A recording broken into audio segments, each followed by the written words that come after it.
average function in Power BI. So the average function in Power BI is basically used to find the average of a given column of a given table. So which is similar to what we do in SQL. So the average formula would be the sum of observations by total number of observations.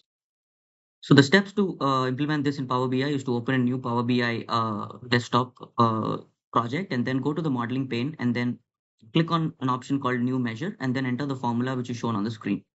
In Power BI, this is the table that I've created with two columns, name and salary. So now we are going to perform average on this column. So now we have to go to the modeling tab and then click on new measure and then enter the formula here.